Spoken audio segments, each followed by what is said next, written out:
10 savol. Berilgan javoblar A va F orasidan ikkita to'g'ri javobni belgilang debdi. Muvozanat konstantasi qiymatini o'zgartiruvchi omillarni aniqlang debdi. Ya'ni Km ni qiymati o'zgaradigan omillarni top debdi. Km qiymatini o'zgartiruvchi omillar debdi. Kitobda yozish bo'yicha muvozanat konstantasini o'zgartiruvchi omil bu faqat harorat deb yozilgan. Shunda harorat o'zgartiradi muvozanat konstantasini. Faqat bitta bo'lib qoladi.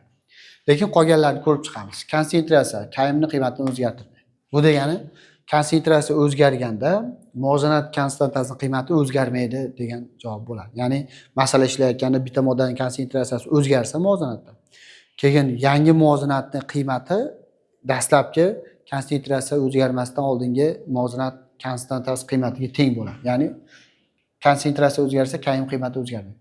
Bosim va hajm o'zgarsa ham Km qiymati o'zgarmaydi. Harorat o'zgarsa, Km qiymati o'zgaradi. Ya'ni harorat ortgan sari Km qiymati ham o'zgarib boradi, yoki ortar yoki kamayadi. Katalizator shu noodatiy qism hisoblanadi.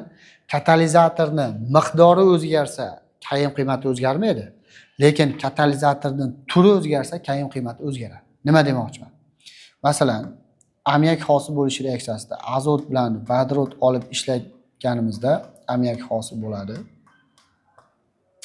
Agar bu yerda platina katalizator ishlatsak, Km boshqacha qiymat chiqadi. Xuddi shu reaksiyani, ya'ni azot bilan vodorodni reaksiyaga kirishtirib ammiak olishda, ammiak hosil bo'lish reaksiyasida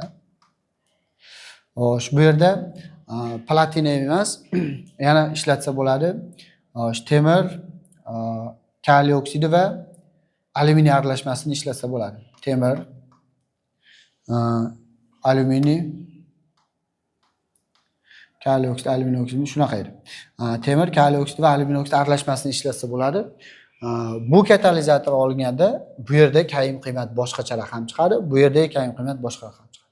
Qaytaraman. Katalizator miqdori o'zgarsa, Km qiymati o'zgarmaydi. Lekin katalizatorning turi o'zgarsa, Km qiymati o'zgaradi. Demak, bu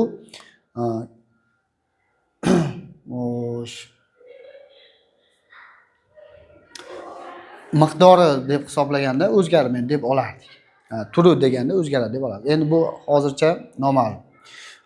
Javob moddalarning ta'miga bog'liq emas Km qiymat o'zgarishi. F moddani aktivlanish energiyasi mana shunga bog'liq.